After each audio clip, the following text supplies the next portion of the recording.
जय हिंद दोस्तों आज हम लोग को पढ़ना है औसत, एवरेज। औसत को इंग्लिश में एवरेज बोलते हैं, समझ गए ना। एवरेज देखिए, औसत होता क्या है? औसत होता होता है राशियों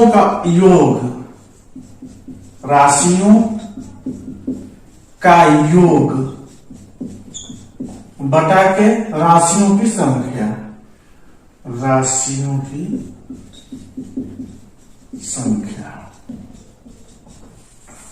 देखिए यही औसत होता है। औसत में होता है यही राशियों का योग बटा के राशियों की संख्या। राशियों का योग मतलब जैसे मान लीजिए कि आपके पास कोई संख्या है, या तो हमारे पास चाहे किसी बच्चे के पास 200 रुपया है और किसी के पास 300 रुपया है, समझिए। या हाँ, यही मान लीजिए संख्या है, क्या है? संख्या या राशि। संख्या को ही हम राशि बोलते हैं, 200 या 300 रुपया है। तो अब बता देगा कि इसका पूछिए कोई, इसका औसत बताइए कितना औसत है। तो कुछ नहीं करना है, जितना राशियों का योग 200 धन 300 अब बटा के 2 राशियों की संख्या, एक राशि 2 राशि, तो 500 बटा के 2 कितने औसत हो गया? 250 रुपया। कितना हो गया? औसत हो गया। फिर मान लीजिए कोई संख्या है, वो संख्या है 10 20 30, यह संख्या है या राशि है। आप संख्या को राशि बोल सकते हैं या राशि को संख्या बोल सकते हैं। तो एक कोई राशि है, आप बता दें, कोई कहेगा कि आप इसका औसत बताइए, तो औसत मतलब क्या? जो राशियों की योग, ऊपर क्या होगा? राशियों का योग। तो राशियों का योग 10 धन 20 धन 30, अब बता के राशियों की संख्या 1 2 3, समझ गए। तो 20 30 30 30 60, कितना औसत हो गया? 20। यही क्या है? आपका औसत है। समझिए आप ना, औसत का मतलब औसत यही है, ठीक है। अगर मान लीजिए यह औसत है, और फिर इसी में से यदि हमको योग निकालना हो, मान लीजिए राशियों का योग निकालना हो, तो क्या करेंगे? तो योग बराबर राशियों का योग बराबर क्या होगा? राशियों की संख्या गुणते औसत, समझ गए। इसका निकाल होगा तो योग बराबर संख्या गुणते औसत, तो निकल जाएगा यह राशियों का योग निकल जाएगा। जैसे मान लीजिए यहां पर हमको और कितना निकल गया? औसत कितना है? 20 निकल गया औसत ना। तो अब हमको निकालना होगा योग, इसका मान जो ऊपर 60 है, इसको निकालना होगा। कैसे निकालेंगे हम? तो राशि कितना है? देखो औसत कितना आ गया? 20 हो गया। 20 हो गया ना। यह औसत है, राशि नहीं है। औसत बराबर, तो औसत कितना है? 20 हो गया। बराबर योग कितना है? योग तो पूछा है हमसे कि योग कितना होगा, बटा के, और कितनी संख्या है? 3, तो योग बराबर कितना हो गया? 20 गुणित 3 बराबर 60। समझ में आया? तो योग बराबर संख्या गुणित औसत, योग बराबर राशियों का योग बराबर औसत गुणित राशियों की संख्या। यह जो देखिए, यह औसत का सामान्य फार्मूला था। और जो भी इसमें लगेगा, जो भी इंक्लूड होगा, जो भी प्रयोग होगा, सिर्फ राशियों का, इसी का प्रयोग होगा। यही फार्मूला है, एक फार्मूला पर पूरा खत्म हो जाएगा आपका। उसमें टाइप अलग अलग आएंगे क्वेश्चन के, समझ गए आप ना।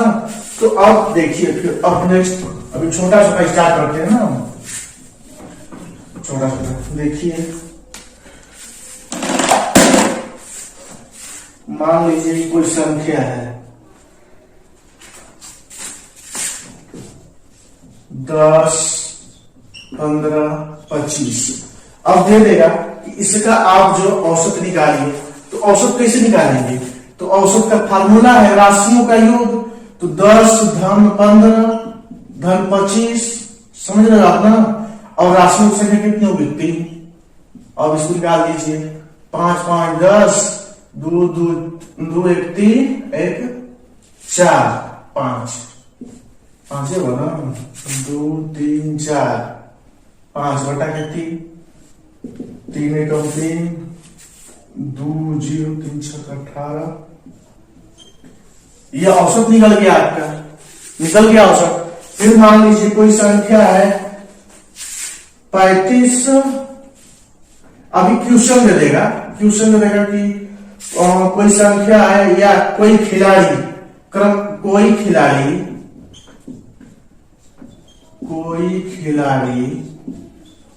क्रमशः 35 45 37 रन बनाता है, तो उसके कुल पारियों का औसत, कुल पारियों का औसत बताइए क्या होगा। कुल पारियां कितने हैं? 1 2 3। तो आप राशियों का योग जानते हो, राशियों का योग 35 धन 45 धन 37। राशियों की संख्या 1 2 3 दे दिया, 3 9। अब इसका औसत निकाला है तो औसत क्या होगा? अब इसका योग करेंगे, 7 5 12 12 5 17, फिर 4 3 7 7 3 10 1 11, 3 3 9 3 9 27। इसका एवरेज कितना हो गया? 39। औसत कितना निकल गया? 39। एवरेज को ही तो बोलते हैं औसत। 39 निकल गया ना, तो यही औसत है आपका। अगर मान लो अब यह औसत जो है कितना हो गया? 39 हो गया। अब पूछ देगा कि इनका योग कितना है। जब पूछ देगा कि खिलाड़ी का औसत जो 39 है और 3 पारियों में 39 रन बनाता है, इसका योग कितना होगा? अभी इसको पूछ देगा, क्या करना है? इसको इसमें आप गुणा कर दोगे, 39 गुटे 3, योग निकल जाएगा 9 3 27 9 2 11 निकल गया। 17 रन जो यहाँ पर योग आया है वही निकला है ना, तो यही एवरेज है। तो एवरेज समझ में आ रहा है ना? देखिए आप समझते चलिए, अगर नहीं समझ में आ रहा है तो वीडियो बैक करके इसके बाद समझ लीजिए। हाँ, एक काम कर दीजिए कि हमारा चैनल को सब्सक्राइब कर दीजिए, इसके बाद फिर नेक्स्ट क्वेश्चन देखिए। आप समझ गए ना? नेक्स्ट क्वेश्चन को देखते हैं।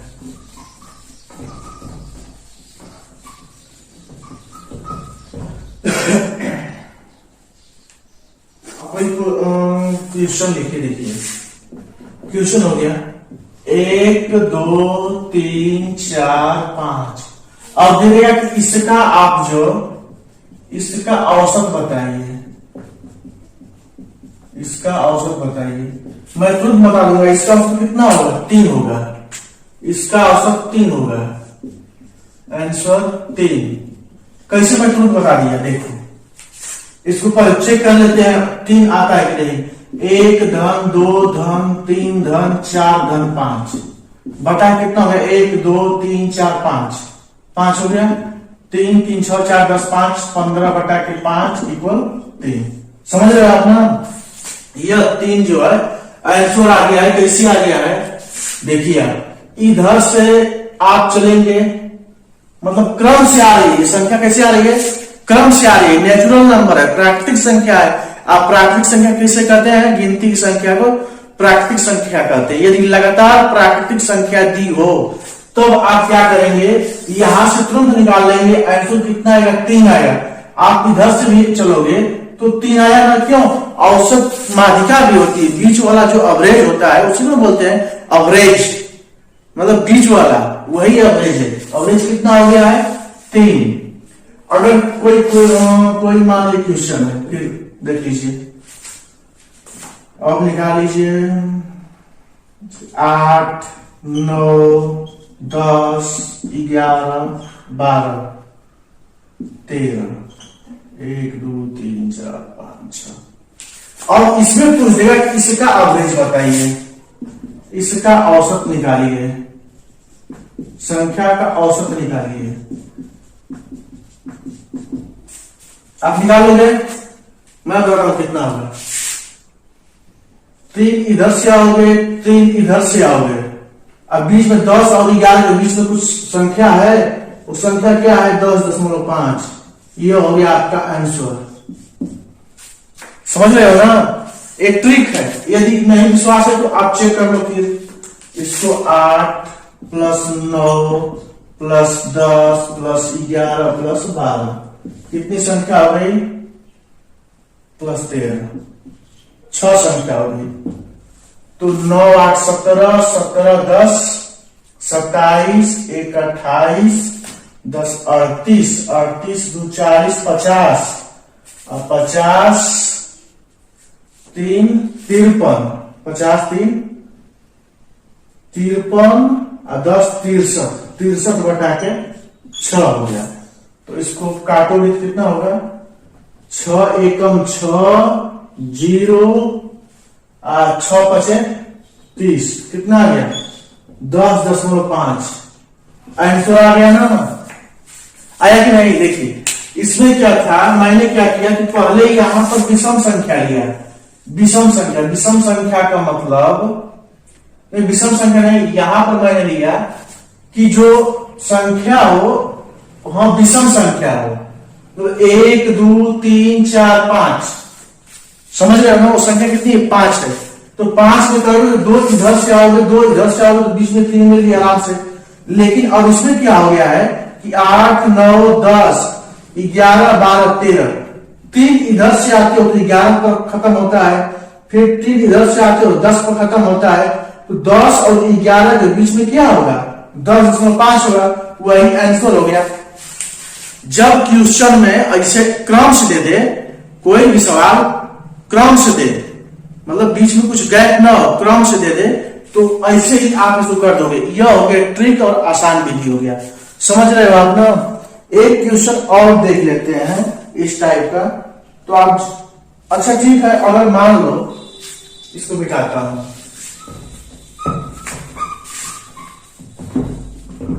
फिर क्वेश्चन दे दे कि पहले 50 प्राकृतिक संख्याओं का औसत क्या होगा। पहले 10 पहले करते हैं। पहले 10 प्राकृतिक संख्याओं का औसत कितना होगा? पहले 10 प्राकृतिक संख्याओं का औसत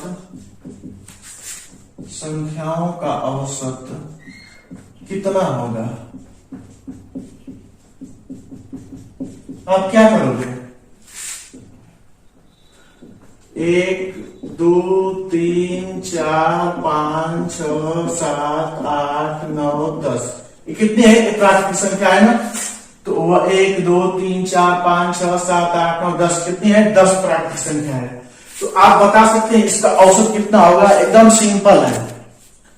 आप यदि इसको जोड़ने लगे तो बहुत प्रॉब्लम हो जाएगा। जोड़ना कुछ नहीं है, क्या करना है आपको कि देखो यहां चलोगे 1 से 5, आगे 5 ना, 5 अंक इधर चले, फिर इधर से 5 अंक चलो, 1 2 3 4 5, रुक गए। इधर से खत्म हुआ 5 पर, इधर से खत्म हुआ 6 पर, और 5 6 के बीच में कौन सी संख्या है? 5.5 है ना? तो यह क्या हो जाएगा? हम लोग का औसत हो जाएगा। यदि निकालना चाहते हो तो आप निकाल कर चेक कर लो कि मैं चेक कर दूं। मैं चेक करूंगा, ज्यादा टाइम लगेगा ना, आप चेक कर लेना घर पर। मैं जो बता रहा हूं उसको आप सुन लो, समझ लो आप ना? देखो मान लो नेक्स्ट क्वेश्चन आ गया कि पहले 25 प्राकृतिक संख्याओं का औसत निकालिए। पहले 25 प्राकृतिक संख्याओं का औसत निकालिए। संख्याओं का औसत निकालिए। जब ऐसा हो गया तो आप करोगे, जब बड़ा हो जाएगा ना 1 से 25 तक करोगे, तो आपको करना क्या है?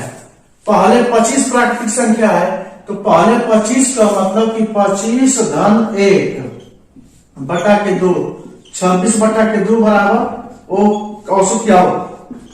औसत क्या होगा? 13 औसत होगा। औसत 13 होगा ना? देखो 1 से 25 तक आप लिखोगे, लिख कर मैं दिखा दूं तब समझोगे। देखो मैं लिख कर दिखा दे रहा हूं। 1 2 3 4 5 6 7 8 10 11 12 13 14 15 16 17 18 19 20 21 22 23 24 25, समझिए यहां तक 25 हो गया। मैं आपको प्रूफ कर रहा हूं, जब आपका मन नहीं करा तो मैं प्रूफ कर रहा हूं। देखो जब यहां से आप 13 चलोगे ना, यहां से 13 चलो आप, 13 यहां 13 पर आ गया अपना, 12 पर चलो, यहां पर 12 पर आ गया। अब इधर से 12 चलना है, तो 12 10 काउंट करो, तो 1 2 3 4 5 6 7 8 9 10 11 12 12। देखो यहां पर आ गए, 12 पर आ गए ना। अब यहां पर 12 आ गए, इधर से भी 12 आ गए, बीच में क्या बचा, 13 बच गया। 13 13 क्या हो गया, आंसर हो गया। समझ रहे हो आप ना, आप समझो। फिर अगर मान लीजिए पहले 25 है, और दे देता यहीं पर कि पहले 26 प्राकृतिक संख्याओं को, इसी को 26 कर देता कि 26 प्राकृतिक संख्याओं का औसत कितना होगा। अब जानते हो कितना होगा, यह होगा 26 13.5 होगा, 13.5। कैसे 13.5 होगा, इसको रहने दे रहा हूं, फिर लिख रहा हूं। देखो 1 2 3 4 5 6 7 8 9 10 11 12 13 14 15 16 17 18 19 20 21 22 23 24 25 26 26 संख्या है ना। अब देखो दिया है 26 प्राकृतिक संख्याओं का औसत, मैंने पहले बता दिया कि 26 में एक ऐड करोगे तो कितना होगा, 27 होगा। और 26 में एक ऐड करो, 26 में एक ऐड करोगे, फिर 2 से भाग दोगे तो कितना होगा, 27 बटा के 2 बराबर 13.5। यह मैंने आंसर आपको बता दिया है। आप ऐसे ही करोगे। देखो जो मैं कर रहा हूं, जो बोल रहा हूं, उसको ध्यान में सुनो, इसके बाद आप करते रहना। समझ गए ना। देखो कैसे क्या है, 13.5 कैसे आ गया, आप तुरंत, और जब ऐसे करोगे तो ऐसे नहीं करेगा। यहां से आप कहां जाओगे, 13 पर जाओगे, 13 पर आ गया आप ना। अब देखो अब इधर से 13 काउंट करना है, 1 2 3 4 5 6 7 8 9 10 11 12 13। यहां पर 14 के यहाँ एंडिंग हो रहा है ना।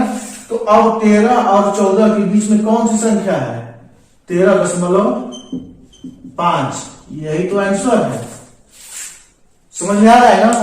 अब जब ऐसे रहेगा क्वेश्चन आएगा तो आप कर लोगे इस टाइप का, हमारे हिसाब से आपको कर लेना चाहिए। देख लो आप कर भी लेना, जो मैं बोल रहा हूं उसको सुनते भी रहो आप। समझ गए, यह तो हो गया।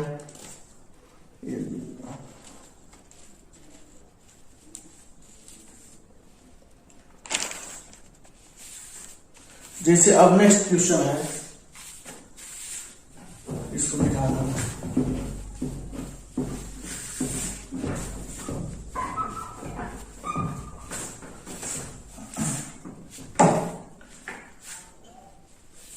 अगर क्वेश्चन दे दिया यहां से ऐसे कि 101 102 103 104 105 106, अब इसका औसत बताइए।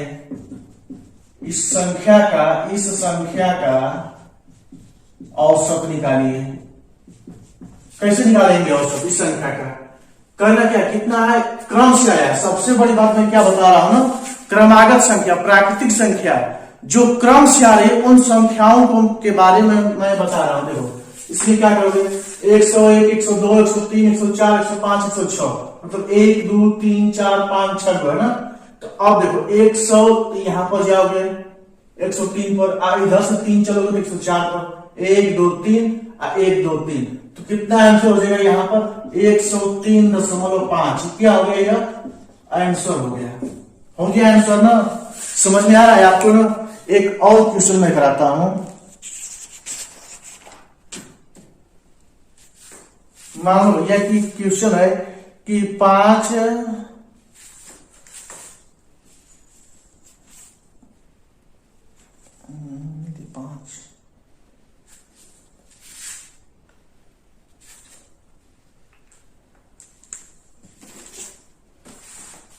अच्छा चलो क्वेश्चन लिखता हूं। क्वेश्चन है यदि 5 अवलोकन यक्स धन 2, यक्स धन 4, फिर यक्स धन 6, यक्स धन 6 और यक्स धन 8 और यक्स धन 8 का औसत 11 है, का औसत 13 है, औसत 13 है। तो अंतों तो शुरू के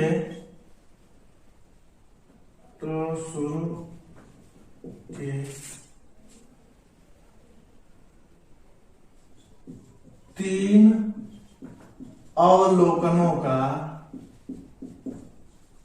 का औसत बताइए, का औसत बताइए। देखिए ये भी एकदम आसान है। कैसी आसान है? क्या दिया है? यदि 5 अवलोकन का, 5 अवलोकन मतलब 1 2 3 4 5 का औसत 13 है, तो हमको यहां से लेकर यहां तक का औसत बताना है। बताना इतना है ना, लेकिन एक चीज आप देख लो, इसमें भी क्रम से आया। क्रम से मतलब कि देखो यक्स है, यक्स के बाद यक्स धन 2, यक्स धन 2 के बाद यक्स धन 4, यक्स धन 6, यक्स धन 8, मतलब दोनों एक बढ़िया क्रम से आया। क्रम से मतलब कि पहले इसमें 2 जुड़ा है, फिर इसमें 2 4 फिर 6 फिर 8 हो गया है ना, समझ रहे हो आप ना। तो जब ऐसे हो गया है तो औसत कितना है? इसका मतलब कि 1 2 3 4 5 है, 5 है ना। तो अगर क्या था अवलोकन? यक्स धन 2, यक्स धन 4, यक्स धन 6, यक्स धन 8, इतना औसत है ना, है, समझ रहे हो आप ना। इतना संख्या है और इसका औसत निकाला है। औसत कितना आएगा? यक्स धन 4, मतलब 2 इधर चलोगे, 2 इधर चलोगे, बीच में क्या बच गया? यक्स धन 4, तो यक्स धन 4 क्या हो गया? यह औसत हो गया। और इसी औसत का मान कितना है? 13 है, समझ रहे हो। इसी का मान 13 है, तो यक्स बराबर कितना हो जाएगा? 13 में से 4 निकाल दो, 9 4 13, 9। यक्स बराबर क्या आ गया? 9 आ गया ना। तो यक्स बराबर 9 आ गया। तो पूछा है कि शुरू के 3 अवलोकनों का, मतलब इसका यक्स धन 2 और यक्स धन 4 का औसत कितना होगा? इसका औसत कितना होगा? यक्स धन 2 होगा। तो और यक्स का मान कितना है? 9 और धन 2 बराबर 11। यही आपका आंसर हो गया। हो गया आंसर ना, समझ में आया? यह आपका आंसर हो गया। जब समझ में नहीं आया होगा तो वीडियो को बैक कीजिएगा, इसके बाद फिर देख लेना। ओके, तब आप लोग मेरे वीडियो को सब्सक्राइब करो और शेयर करो जल्दी से जल्दी। लाल बटन दबाकर सब्सक्राइब कर दो, इसके बाद शेयर कर दो। नेक्स्ट क्वेश्चन देखते हैं। आप क्वेश्चन लिखते हैं, समझ गए ना। देखो भैया 2 क्वेश्चन है, यहाँ पर मैं लिख दिया हूं। पहला क्वेश्चन लिखा हूं, एक कक्षा में 2 सेक्शन है, ए एवं बी। कितने सेक्शन है? ए एवं बी है, जिसमें क्रमशः 36 एवं 44 छात्र हैं। मतलब सेक्शन ए है और सेक्शन बी है। इसमें से कितने छात्र हैं? ए में 36 छात्र हैं, बी में 44 छात्र हैं। समझ में आ रहा है?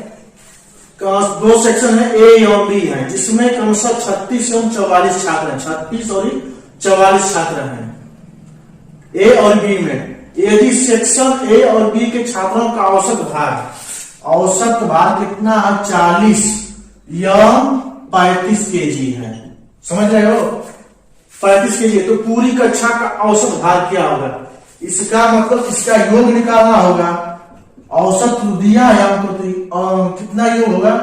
36 गुणते 40, 36 गुणते 40 धन 44 गुणते 35 बटा के कितना हो जाएगा? यह होगा 40 और 36 छात्र ऊपर 44 नीचे, तो 36 धन 44। अब इसका औसत आप निकाल लो, तो 44 में 35 का गुणा करना पड़ेगा। 44 में 35 का गुणा करते हैं तो 5 चौक 20, आप 5 चौक 20 और 2 22, 4 तिया 12, 4 तिया 12, 1 13, 0, 4, 5, 1540। अब इसका देखो, यह होगा 0, 6 चौक 24, 4 3 12, 2 14, 1440 धन 1540 बटा के 100 हो गया। अब जब इसका निकालोगे तो कितना होगा, 0, 4 4 8, 4 4 8, फिर 5 4 9, 1 1 2 नीचे 100, कितना हो जाएगा औसत? औसत तो पूरी कक्षा का औसत भार 29.8 हो जाएगा। समझ रहे हो? यह हो गया आंसर। यह हो जाएगा आपका आंसर 2980। नहीं, यह 40 औसत भार 40 एवं 35 है। 36 और 44 छात्र है, तो 6 4 10। अरे यार इसको करोगे 6 4 10, 4 3 7 1 8, 80 होगा यहाँ पर ना, यहाँ पर 80 हो जाएगा। और जब 80 होगा तो अब देखो 80 हो गया, यह हो जाएगा 2980। 0 4 4 8, 5 4 9, 1 1 2 80। अब 100 0 कट गया, 2 चौका 8, 2 एकम 2, 2 चौका 8, 2 9 18। अब 149 बटा के 4, तो 4 तिया 12, 2 9, 4 7 28, 28 37.25। क्या हो गया? यह आंसर हो गया, इसका यह आंसर हो गया।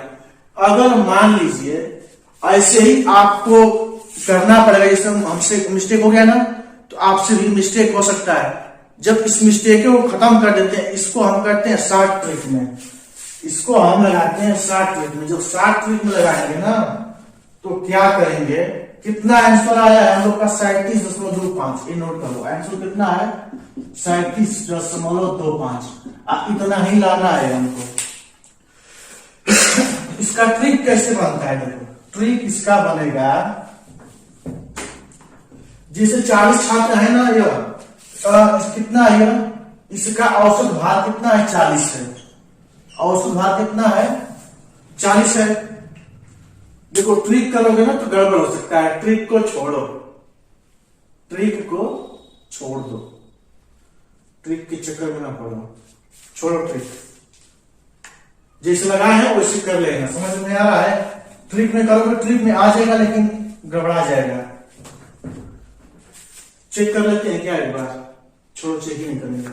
अब यहां पर देखो 11 परिणामों का औसत 60 है, मतलब 11 परिणाम। कौन परिणाम? 1 2 3 4 5 6 7 8 9 10 11। ये 11 परिणाम है।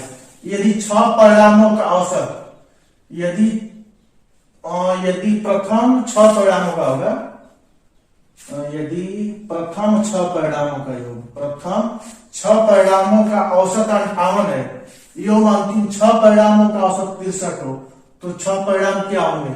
तो पहले पूरा 11 परिणाम का हम निकालते हैं योग। तो 11 परिणाम का योग कितना होगा? परिणाम का योग, क्योंकि दिया है कि 11 परिणामों का औसत 60 है, तो योग कितना हो जाएगा? 660 हो जाएगा। इसका गुणा कर दोगे इसका। तो और देखो क्या दिया है कि यदि प्रथम 6 परिणामों का औसत, मतलब यहां तक का औसत कितना है? यहां तक का प्रथम 6 परिणामों का औसत, प्रथम 6 परिणामों का औसत कितना हो जाएगा? 58 है, तो 58 गुणते 6, तो 6 टे 48, 6 5 30, 4 34, 348 हो गया।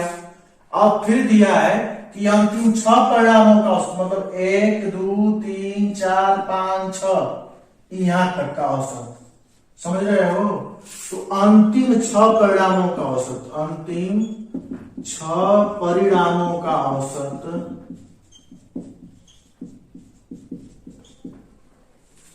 अंतिम 6 परिणामों का औसत कितना है? 63 है। 63 है ना। तो अब जब इसमें हम इसका गुणा कर देंगे तो क्या निकालेगा, योग। तो इसका योग निकाल लो, तो योग 63 गुणते 6 हो जाएगा, योग निकल जाएगा 6 3 18, 6 6 36, 1 37, 378। देखो इसका प्रथम 6 परिणामों का औसत कितना था, 58 था। इसका योग निकाल लिए 348, योग हो गया। अब इसका योग निकल गया 378। अब दोनों को जोड़ते हैं तो 348 धन 378 को जब जोड़ देंगे तो कितना आएगा, 8 8 16 और 7 4 11, 1 12 और 3 3 6 1 7, 726 आ रहा है। लेकिन 726 नहीं आना चाहिए, कितना आना चाहिए, 660। क्योंकि दिया है कि 11 परिणामों का औसत 660, अरे 60 है, 11 परिणामों का औसत 60 है, तो 11 परिणामों का योग कितना होगा, 660 योग हो जाएगा ना। अब देखो फिर दिया है कि प्रथम 6 परिणामों का औसत कितना है, 58 है, तो योग कितना होगा, 348 योग हो जाएगा। इसका 348 योग होगा। तो फिर दिया है कि अंतिम 6 परिणामों का औसत 63 है, औसत कितना 63, तो हमने योग निकाला तो योग कितना आ गया, 378 योग आ गया। तो अब इस योग को इस योग में जब जोड़ोगे तो इसके बराबर आना चाहिए, लेकिन नहीं आ रहा है। क्यों, क्योंकि यहां से जब स्टार्ट कर रहा है प्रथम 6 परिणामों, इस 6 पर यहां तक का औसत निकाल रहा है, फिर यहां से कर रहा है तो फिर यहां पर औसत आ रहा है, फिर दोबारा 6, मतलब 6 जो है 2 बार इंक्लूड हो रहा है, 2 बार जुड़ रहा है। तो अब क्या करोगे, 660 726 में से 660 को यहां से घटा दो, 6 और 12 में से 6 जा 6, 6 12 से 6। अब क्या होगा, यही जो हो गया छठवां परिणाम हो गया। पूछा 6 परिणाम क्या होगा, छठवां परिणाम यही होगा, कितना होगा, 66 होगा। समझ में आ रहा है, यही हो गया आपका आंसर। अब कर दोगे आप ना, आप कर लेना। यह हो गया। अब इसके बाद फिर नेक्स्ट क्वेश्चन देखते हैं। क्वेश्चन दिया है ए बी सी का औसत भार 45 केजी है। ए बी सी का औसत भार कितना है, औसत भार जो है 45 केजी दिया है, 45 केजी। यदि ए और बी का औसत भार 40 केजी, ए और बी का औसत भार 40 केजी है, 40 केजी है। एवं बी और सी का औसत 43 केजी है। बी और सी का औसत भार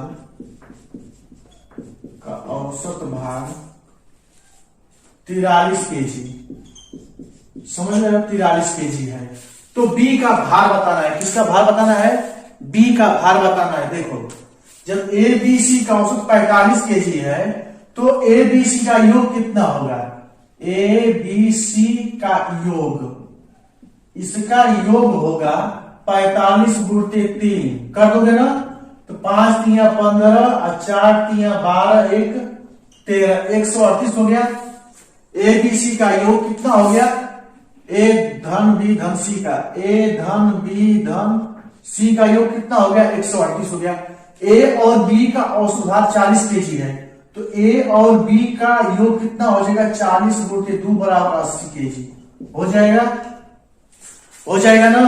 अब देखो बी और सी का औसत भार 43 केजी है, तो बी और सी का योग कितना हो जाएगा, इसका 43 गुणते 2 बराबर 6 4 8 इतना केजी इनका योग हो गया, बी और सी का। अब दिया है कि तो बी का भार बताइए, तो बी का भार बताना है तो कुछ करना है। देखिए ए धन बी धन सी बराबर कितना दिया है, 138 दिया है। तो इसमें बी सी का मान कितना दिया है, 86 आ गया है, तो बी सी का मान रख दीजिए। ए धन बी सी कितना है, 86 बराबर 138। ए बराबर कितना होगा, 138 माइनस 86, इसको घटाओगे तो 8 में 6 जा 2, 13 में से 8 जा 5। ए बराबर कितना आ गया, 52 आ गया ए बराबर। अब देखो तो बी बराबर हमको क्या पूछा है, बी का मान पूछा है, लेकिन अब ए का मान निकल गया। अब फिर क्या यहाँ पे दिया है, ए प्लस बी का मान, मतलब ए धन बी धन सी बराबर 138 है। 138 है। ए बी का मान कितना दिया है, यहाँ पर ए बी का मान 80 केजी दिया है। तो 80 धन सी बराबर 138 हो गया। तो सी बराबर कितना होगा, 138 माइनस 80। सी बराबर 8, 13 में से 8 जा 5, तो सी बराबर कितना हो गया, 58 हो गया। सी बराबर 58 हो गया। 8, 13 में से 8 जा 5। तो अब बी का मान निकालना है। तो ए धन बी धन सी बराबर 138 दिया है, और जब 138 दिया है तो हम लोग को क्या मालूम है, ए का मान मालूम है। कितना है, ए का मान 52 है। बी पूछा है, सी का मान कितना हो गया है, 58 हो गया है, बराबर 138। अब इसमें से घटा देते हैं, तो ए धन बी धन तो अब ए धन बी नहीं। अब देखो बी बराबर क्या होगा, बी बराबर होगा 138 माइनस, अब भाई दोनों को जोड़ दो, 52 और 58 को जोड़ दो, कितना होगा, 8 2 10, 5 5 10 1 11, 110 हो जाएगा ना। 110 यहां से माइनस कर दोगे तो बी बराबर कितना निकल जाएगा, 28। यही हमसे पूछा है, ये हो गया आंसर।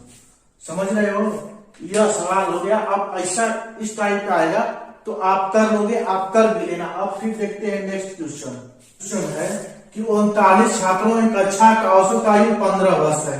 39 छात्रों की कक्षा का औसत आयु कितना है, 15 वर्ष है।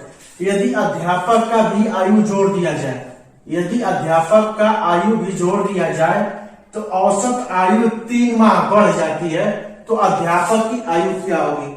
तो सबसे पहले 39 छात्रों की कुल आयु देख लेते हैं। कुल आयु का योग कितना होगा, 39 छात्रों का कुल आयु कितना हो जाएगा, 39 गुणते 15 वर्ष है ना। तो 39 गुणते 15 हो गया। तो 15 9 135, 13 15 3 45, 5 58, कितना हो जाएगा, 585। कुल मतलब 39 छात्रों में कुल आयु हो गया। अब मान लो कि इसमें कौन आ गए, टीचर आ गए। जब टीचर आ गए तो कुल संख्या कितनी हो जाएगी, 40 हो जाएगी। तो अब दिया है कि यदि अध्यापक की आयु भी जोड़ दिया जाए तो औसत आयु 3 माह बढ़ जाती है। जो मतलब पहले औसत आयु 15 वर्ष था, इस 15 वर्ष में 3 माह और जुड़ रहा है ना, यह 3 माह जुड़ जा रहा है। तो अब 40 का पूरा आयु निकालेंगे तो कितना होगा। अब 40 का इसमें गुणा कर दीजिए, कितना होगा, 15 चौका 60, 600 वर्ष। और यहाँ पर 4 3 12, 120 माह हो गया ना। तो अब वर्ष को माह को वर्ष में बदलना पड़ेगा। अब इसके लिए क्या करोगे, 12 से आप भाग दोगे। जब 12 से आप भाग दे दोगे तो कितना हो जाएगा, 10 वर्ष हो जाएगा 10 वर्ष ना। 120 माह है, इसको 12 से भाग दोगे, एक वर्ष में 12 महीना होता है। 12 से जब भाग दोगे तो कितना हो जाएगा, 10 वर्ष हो जाएगा। तो कुल कितना वर्ष हो गया, 10 बराबर 610 वर्ष। 610 वर्ष हो गया ना। ये 40 लोगों की आयु हो गई, 40 लोगों की आयु, मतलब छात्र सहित और अध्यापक सहित बच्चों की आयु हो गई। अध्यापक सहित छात्रों की आयु, समझ रहे हो। पहले 39 छात्रों की आयु हम लोग निकाल दी, कितना निकाला, 585।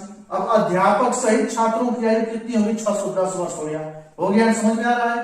तो अब अध्यापक की आयु ज्ञात करना है हमको, किसका, अध्यापक की आयु। तो अध्यापक की आयु क्या होगी, अध्यापक की आयु, इसी में से 610 में से 585 को घटा देना है। तो 5 10 में से 8 जा 2, कितना होगा, 25 वर्ष हो जाएगा। यही होगा आंसर। यह हो गया अध्यापक की आयु। समझ में आ रहा है। देखो इस टाइप का सवाल आप बुक में से खोज कर लेना। मैं उस टाइप का मैं समझा रहा हूं आपको। फिर नेक्स्ट टाइप देखते हैं, नेक्स्ट क्वेश्चन देखते हैं। तो यहाँ पर है कि 10 व्यक्तियों का औसत भार 1.8 केजी है। 10 व्यक्तियों का भार कितना है? 1.8 केजी से नहीं, 10 व्यक्तियों का भार 1.8 केजी से बढ़ जाता है। 10 व्यक्तियों का भार 1.8 केजी बढ़ जाता है। 1.8 केजी से बढ़ जाता है, 1.8 केजी बढ़ जाता है। यदि उनमें से 53 केजी वाले व्यक्ति को नए व्यक्ति के साथ स्थानांतरित कर दिया जाता है तो नए व्यक्ति का भार बताइए। इसका मतलब है कि 10 व्यक्तियों का कुछ भार था, 10 व्यक्तियों का कुछ भार था। जब उसमें 53 किलो वाला व्यक्ति की जगह पर कोई और उसमें आता है तो उस भार कितना बढ़ जाता है? औसत भार 1.8 केजी बढ़ जाता है। वही दे रहा है कि 10 व्यक्तियों का औसत भार 1.8 केजी बढ़ जाता है, 1.8 केजी बढ़ जाता है। यदि उनमें से 53 केजी वाले व्यक्ति को नए व्यक्ति के साथ स्थानांतरित कर दिया जाता है, मतलब संख्या 10 है, संख्या 10 है, लेकिन उसमें क्या हुआ है कि 53 केजी वाले व्यक्ति को हटा दिया गया है, उसके स्थान पर किसी दूसरे व्यक्ति को लेकर चला आए, मतलब उसमें आ गया है। तो इससे क्या हो रहा है कि औसत भार जो है ना 1.8 केजी बढ़ जाता है। तो अब 10 व्यक्तियों का औसत भार 1.8 केजी बढ़ जाता है तो 10 व्यक्तियों का कुल कितना भार बढ़ा? 10 व्यक्तियों का कुल भार कितना बढ़ा? 1.8 में 10 का गुणा कर दोगे तो कितना हो जाएगा? 18 केजी बढ़ गया है, कुल भार बढ़ गया ना। समझ में आ रहा है इसकी बात ना? जब इतना बढ़ गया दिया है तो यदि उनमें से 53 केजी वाले व्यक्ति नए व्यक्ति के साथ स्थानांतरित कर दिया जाता है तो नए व्यक्ति का भार बताइए। मतलब कि जब 53 किलो वाला आदमी जब वहां से चला गया तो उसके स्थान पर कोई दूसरा व्यक्ति आ गया तो कितना भार बढ़ गया? 18 केजी बढ़ गया। बढ़ा तभी ना। तो अब इस 53 में अब 18 को आप जोड़ दोगे तो 8 3 11 5 1 6 1 7, वो नया व्यक्ति कितने का था? यही आंसर आ गया 71 किलो का जो स्थानांतरित किया गया। समझ में आ रहा है? यह हो गया सवाल। अब इस टाइप का आएगा तो कर लेना। अब नेक्स्ट क्वेश्चन है कि एक बल्लेबाज अपनी 17वीं पारी में 87 रन बनाता है। एक कोई बल्लेबाज है 17वीं पारी में 87 रन बनाता है तो उसका औसत 3 बढ़ जाता है, उसका औसत 3 बढ़ जाता है। तो उसका 17वीं पारी के बाद औसत बताइए, 17वीं पारी के बाद औसत बताइए। इसका मतलब कि इसमें 16वीं पारी तक कोई औसतें नहीं दिया है। तो आप क्या करोगे ऐसे क्वेश्चन में? माना 16वीं पारी का औसत कितना हो जाएगा? औसत यक्स मान लो। समझ में आ रहा है? जब यह क्योंकि दिया नहीं है, डायरेक्ट 17वीं पारी दे रहा है 17वीं पारी में। देखो एक बल्लेबाज अपनी 17वीं पारी में 87 रन बनाता है तो उसका औसत 3 बढ़ जाता है। तो उसका 17वीं पारी के बाद औसत बताइए। तो अब क्या करो कि 16वीं पारी का औसत यक्स मान लो। अब क्या दे रहा है कि जब 17वीं पारी जब खेल रहा है, 17वीं पारी जब वो बल्लेबाज खेल रहा है तो उसके औसत में 3 बढ़ जाता है। मतलब 16 पारी तक उसका औसत कितना था? यक्स था। और जब 17वीं पारी जब खेलता है तो औसत कितना बढ़ता है? 3 बढ़ जाता है। समझ में आ रहा है? इतनी बात समझ में आ रही है? अब इसको प्रश्न के अनुसार बनाते हैं। अब दूसरा यक्स का मान निकालना है इसका ना। अब क्या करेंगे कि अब जो यहां पर दिया कि एक बल्लेबाज अपनी 17वीं पारी में 87 रन बनाता है तो उसका औसत 3 बढ़ जाता है। मतलब उसके पहले कितना था? 16 यक्स हो सकता है, क्योंकि 16वीं पारी तक का औसत निकाल लेंगे, यक्स निकाल लेंगे। औसत बराबर यक्स, कितना औसत है? यक्स है। लेकिन यहां पर क्या दिया है कि 17वीं पारी में 87 रन बनाता है, मतलब पहले 16 यक्स खेला होगा वो, तब न जाके उसने 87 रन बनाया तो ये 17 हो गया। 17 हो गया, 17 पारी। समझ में आ रही है? देखो माना 16वीं पारी तक उसका औसत यक्स मान लो, मान लिए यक्स। जब यक्स मान लिए तो बल्लेबाज 17वीं पारी खेलता है तो उसके औसत में 3 जुड़ जाता है। कर लोगे? कर तो समझ में आ रहा है बात ना? जब 17वीं पारी में इसके औसत में 3 जुड़ जाता है तो x+3 हो गया। अब यहां पर क्या दे रहा है कि अब देखो प्रश्न के अनुसार कि जो बल्लेबाज है 17वीं पारी में 87 रन बनाता है, तो यहां तो 17वीं पारी हो गई, लेकिन यहां पर क्या करना है कि जो 16वीं पारी तक इसका औसत कितना है, यक्स है। तो अब क्या करोगे, यहां पर जब 16वीं पारी तक की औसत यक्स है तो अब 16वीं पारी का योग कितना हो जाएगा, 16 यक्स हो जाएगा ना यहाँ पर, तो 16 यक्स हो गया। अब प्लस 87 रन बनाता है 17वीं पारी में, तो अब समीकरण इसके बराबर फिट हो गया, बराबर हो गया ना। जब बराबर हो गया तो यहाँ बराबर का चिन्ह हो जाएगा। जब दोनों तरफ साइड बराबर होता है तभी बराबर का चिन्ह लगाते हैं यहाँ पर, यह बराबर हो गया। तो अब क्या करो कि 16 यक्स धन 87 बराबर 17 यक्स धन 17 तिया 51, 17 यक्स हो रहा है यहाँ पर, 17 यक्स धन 51। तो अब क्या करो कि 17 यक्स माइनस 16 यक्स, 16 यक्स इधर करो। अब 87 माइनस 51, 51 तो कितना होगा, यक्स बराबर कितना निकल जाएगा, 51 6 8 5 3, यक्स बराबर कितना आ गया, 36 आ गया। यक्स बराबर कितना है, 36, लेकिन 36 नहीं, अब देखो कहां तक निकल गया ये औसत, इसका औसत जो निकला है 16वीं पारी तक निकला है। समझ में आ रहा है बात ना, क्योंकि मैंने माना है कि 16वीं पारी का औसत यक्स है, यक्स है, तो यह मान जो आ गया यक्स का मान आ गया। लेकिन क्या किया है कि 16वीं पारी तक आ गया, अब 17वीं पारी में इसका औसत 3 बढ़ जाता है, तो अब इस 36 में जब 3 जोड़ दोगे तो हो जाएगा 39, यक्स बराबर कितना हो जाएगा, 36 धन 3 बराबर कितना हो जाएगा, 39। अब यही इसका आंसर है, इसका एवरेज कितना हो जाएगा 16वीं पारी के बाद, 39 रन हो जाएगा।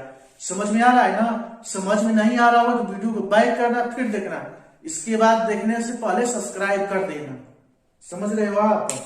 अब देखो, अब नेक्स्ट क्वेश्चन देखते हैं। फिर क्वेश्चन है, किसी सप्ताह सोमवार मंगलवार बुधवार का औसत तापमान 40 डिग्री सेल्सियस था। देखो सोमवार मंगलवार बुधवार 3 दिन का औसत तापमान कितना था, 40 डिग्री सेल्सियस था। मंगलवार बुधवार तथा बृहस्पतिवार का औसत तापमान कितना था, 41 डिग्री सेल्सियस था। यदि बृहस्पतिवार का तापमान 38 डिग्री सेंटीग्रेड हो तो सोमवार का तापमान क्या था। देखिए क्या करना है, पहले सोमवार मंगलवार बुधवार का औसत तापमान 40 डिग्री सेल्सियस था, तो सोमवार मंगलवार बुधवार का कितना सेल्सियस था, योग उसका निकाल लेते हैं, टेम्परेचर का योग निकाल लेते हैं तापमान का। तो सोमवार का मतलब मंडे ट्यूसडे प्लस वेडनेसडे, इसका हम क्या निकालेंगे, योग निकालेंगे। तो योग कितना होगा, 40 गुणते 3 बराबर 120 डिग्री सेल्सियस हो गया। समझ रहे हो ना आप। इसके बाद बुधवार तथा बृहस्पतिवार का औसत, मंगलवार बुधवार तथा बृहस्पतिवार का औसत 41 डिग्री सेल्सियस था तापमान का, तो इसका भी निकाल लेते हैं कि Tuesday plus Wednesday plus Thursday का औसत कितना था, 41 डिग्री सेल्सियस था। तो इसका योग निकाल लेंगे, तो 41 का इसमें गुणा कर देंगे, 41 में 3 से, तो 3 एकम 3 4 तिया 12, इतना हो गया। समझ रहे हो ना। अब क्या करो, इसको घटा दो, इस समीकरण से यह समीकरण 1 बन गया, यह समीकरण 2 बन गया। अब इसमें से घटा दो, जब घटाओगे तो माइनस माइनस माइनस, नीचे भी माइनस हो जाएगा ना, माइनस। अब देखो ऊपर से कौन कटेगा, ट्यूसडे कट जाएगा, वेडनेसडे कट जाएगा, बचा क्या, मंडे माइनस थर्सडे, यही बचा ना। ये मंडे है, ये माइनस में हो गया, थर्सडे इक्वल।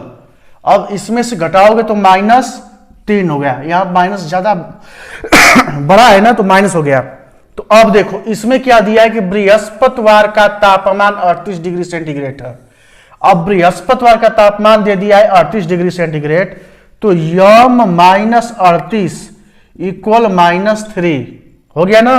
अब देखो मंडे, तो अब जो है मंडे को यहीं रहने दो, इसके बाद -3 + 38 हो जाएगा ना यहाँ पर।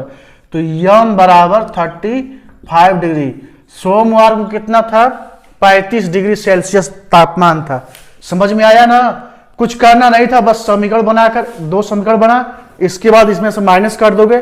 समीकरण 1 में से समीकरण 2 को आप माइनस कर दो तो यह हो जाएगा यहां पर।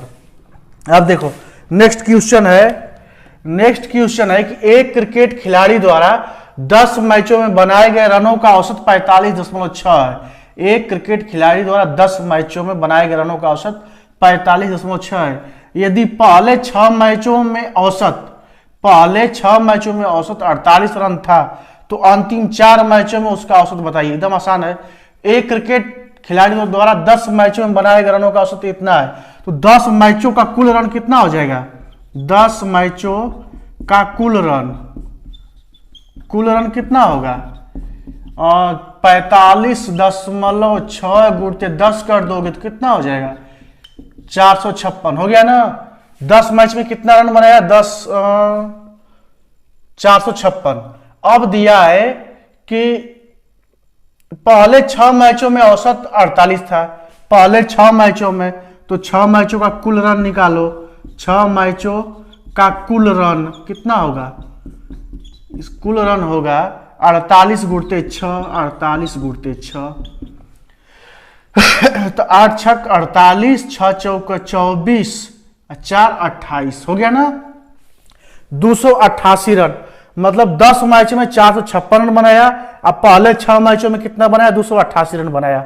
अब दिया है तो अंतिम 4 मैचों में उसका औसत बताइए। तो अब इसमें से घटा दोगे तो 4 मैचों का निकल जाएगा ना। देखो अब 4 कुल रन कितना बनाया? 456 कुल बनाया ना। तो अंतिम 4 मैचों में कुल रन, अंतिम 4 मैचों में कुल रन कितना हो जाएगा? कुल रन एकदम सिंपल है। 456 में से 288 को घटा दो, तो घटाओगे 16 में से 8 जा 8, बचा यहां पर 14 में से 8 जा 6, 3 में से 2 जा 1 हो गया ना। 3 में से 2 जा 1। 4 मैच में कितना रन बनाया? लास्ट 4 मैच में 168। अब इसी में 4 का भाग दे दोगे तो औसत निकल जाएगा ना। 4 चौके 16, 4 दूना 8, कितना औसत था? यही आंसर निकल गया, 42 था। समझ में आ रहा है? यही क्यों यह आंसर था। देखो आप ना, जो मैं सवाल लगा रहा हूं, जो क्वेश्चन हल कर रहा हूं, उसको आप बुक में से खोज कर करो। आप जब करोगे तो खुद सही हो जाएगा। मैं तो बता ही रहा हूं, मैं तरीका बता रहा हूं ना, आप तरीके को फॉलो करो। समझ में आ रहा है? अब देखते हैं नेक्स्ट क्वेश्चन। नेक्स्ट जो क्वेश्चन है यह है कि 5 बच्चों का औसत उम्र 7 वर्ष है। यदि उनके पिता की उम्र भी मिला दी जाती है तो औसत उम्र 6 वर्ष और अधिक हो जाता है। तो उनके पिता की उम्र बताइए। देखो क्या दिया है? 5 बच्चों का औसत उम्र कितना है? 7 वर्ष है ना। तो अब 5 बच्चों का कुल उम्र कितना हो जाएगा? 5 बच्चों का कुल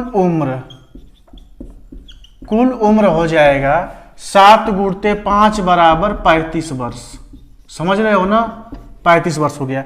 यदि उनके पिता की उम्र भी मिला दी जाती है तो औसत उम्र 6 वर्ष और अधिक हो जाता है। मतलब पिता की उम्र जो है ना, इन 5 बच्चों में बढ़ा दी जाती है, 5 बच्चों में जोड़ दी जाती है, तो औसत उम्र जो है 6 वर्ष अधिक हो जाता है। पहले कितना औसत था? 7 था, 6 जुड़ गया तो कितना हो गया?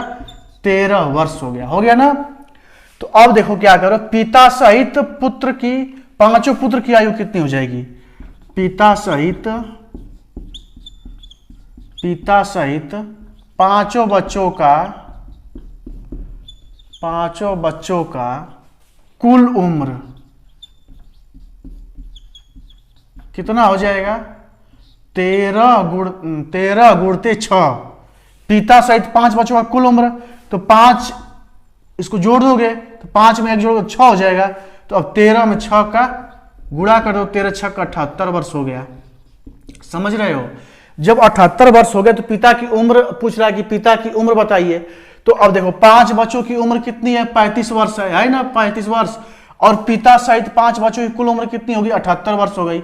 तो इसी में से घटा दो, इस पिता की उम्र कितनी हो जाएगी, पिता की उम्र हो जाएगी 78 माइनस 35, 8 में से 5 जा 3, 7 में से 3 जा 4, 43 ईयर। यही हो गया आंसर। समझ रहे हो? देखो अब मैंने औसत का लगभग हर क्वेश्चन मैंने टच कर लिया है। यदि टच नहीं किया हूं तो आप हमको बताना, मैं उसको फिर से नेक्स्ट वीडियो में बता दूंगा, नहीं तो मैं नए टॉपिक पर वीडियो लेकर आऊंगा, नेक्स्ट चैप्टर लेकर आऊंगा। समझ रहे हो आप ना? तो इसलिए हमारे चैनल को आप पहले तो सब्सक्राइब कर दीजिए, लाइक कीजिए, शेयर कीजिए, कि मैं आपको रोज रोज लेकर आता रहूं मैथ का क्लास, आपको पढ़ने में आसानी हो। और मैं लगभग जितना मैं पढ़ा रहा हूं, आपका काम क्या है, उस टाइप का बुक से खोजकर पढ़ना है। अब पढ़ लोगे इतना में से हो जाएगा, सब हो जाएगा। समझ रहे हो आप ना? लेकिन आपको तो पढ़ना पड़ेगा, बिना पढ़े तो होगा नहीं। तो इसलिए आप लोग मेरे वीडियो को ज़्यादा से ज़्यादा लाइक कीजिए, शेयर कीजिए। तब तक आप लोगों का बहुत बहुत धन्यवाद। जय हिंद, वंदे मातरम।